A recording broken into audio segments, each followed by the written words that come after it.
Ladies and gentlemen, in the in the east meeting room of the Brown Convention Center, James JR Hendrick Jr.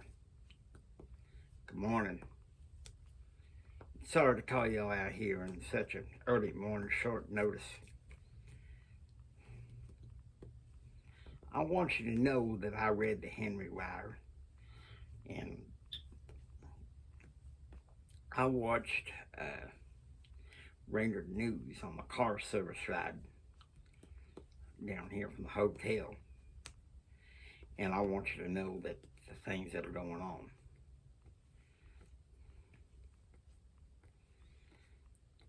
There is an academic advisor who's been named recently, almost a month ago, named Mark Christopher. Now,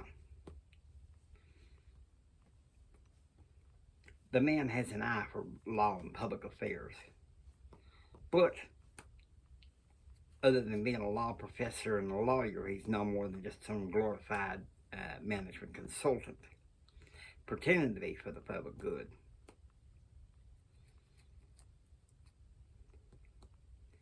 That being said, that's not the only thing I'm going to be commentating on, so I ask you guys to keep your questions brief.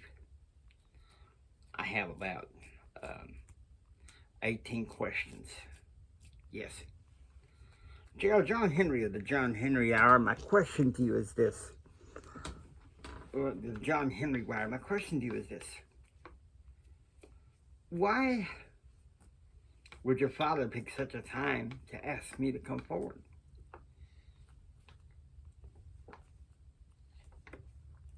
I don't very much like it, but for the past over a month now, I have been maligned by the press for my actions. Little bitty gossip columns from the Washington Times swiped at my marriage because I was married to a Democrat.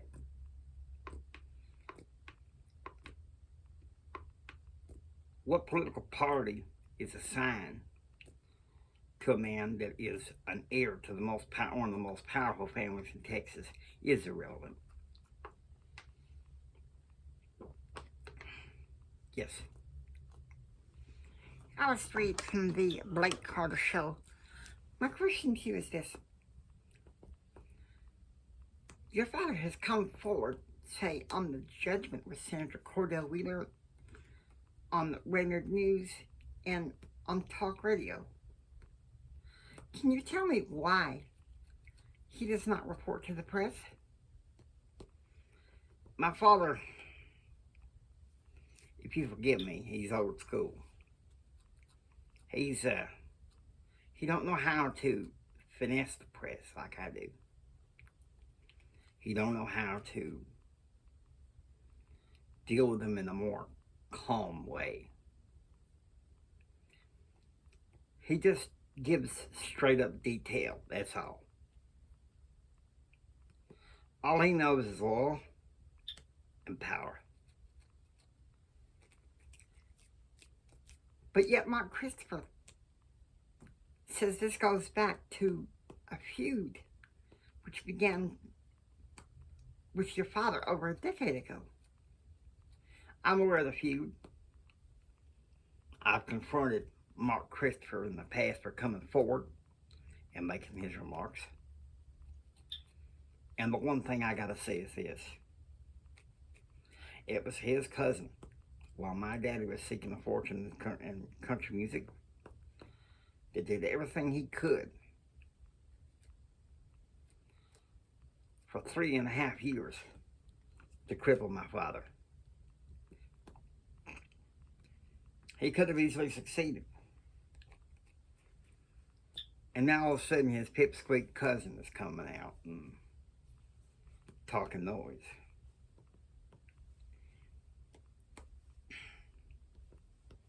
I've seen Mark Christopher only in a few settings. The fact that he's naming himself as my advisor shows right there that it's a huge problem.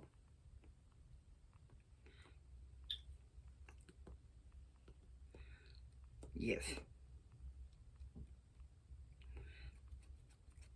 Alex Rogers from CBNC, Mr. President, Mr. Hendrick.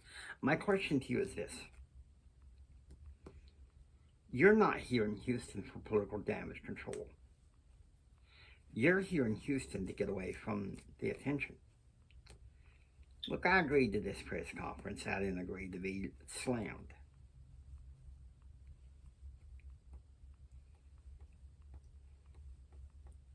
I didn't agree to be slammed.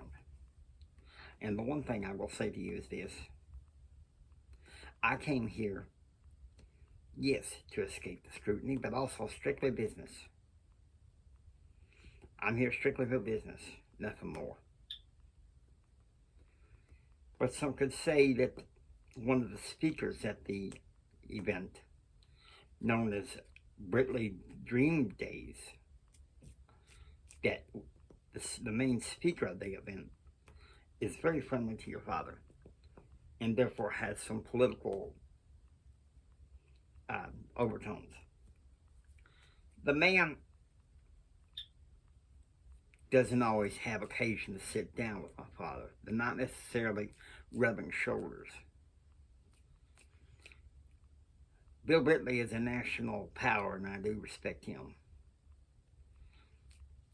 And even though he and Daddy share some ideological backups, they share eye to eye. This conference is not about my father.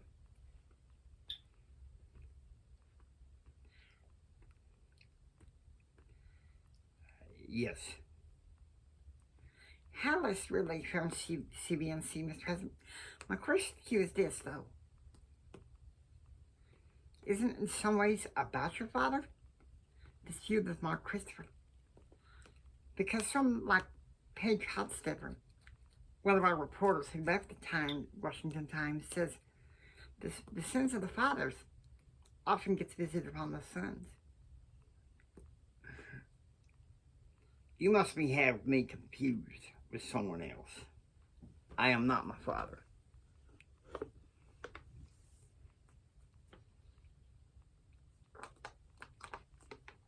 I mean, look at me. I'm 28 years old. I'm a law student. I worked my butt off for my father to get the good grades. Well, if you don't mind, some say that after you graduate, you'll be forced to work at some degree with and for your father. It is part of his plan. But do you accept that? That is hardly the time or the place. Now look, yeah. You ran about maybe 8 questions. We got time for 10 more.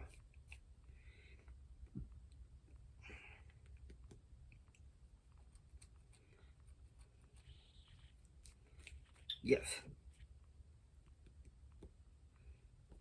Alex Rogerson from CNN, Mr. Hendrick. My question to you is this, though. Why now would your father choose to come forward in your defense?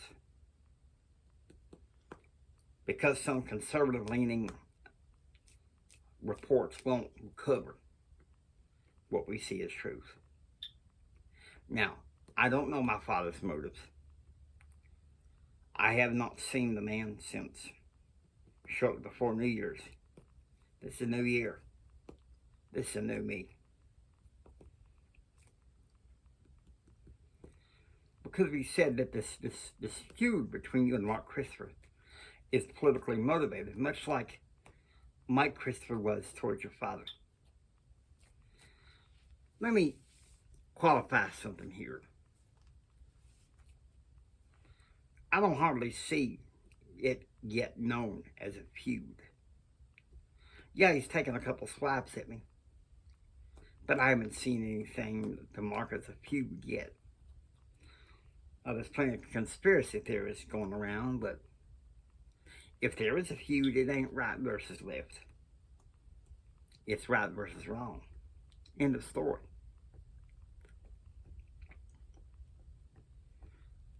All right.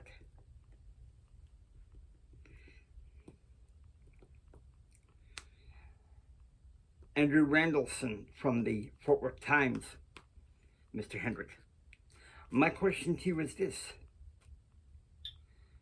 You've been attacked since early December.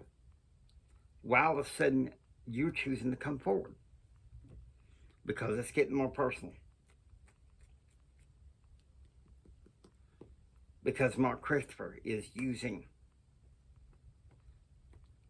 the Clinton administration and others to come after me. The thing is, the Hendrick family don't take that line down. Not by a long shot. We got time for 6 more questions.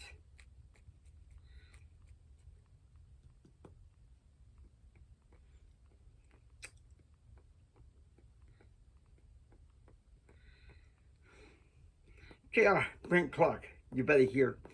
Albuquerque Post Dispatch and the Labor Department. Do you expect any layoffs with the Hendrick organization in light of the feud? Maybe to some degree in law, I don't know. But in other aspects of the organization, I doubt it. My father and I have learned from my father and others to diversify. We are not giving up. It's not just an employer-employee-based economy anymore. Clinton promised to build a bridge to the 21st century. I'm here to see to it that this happens. Non-negotiable.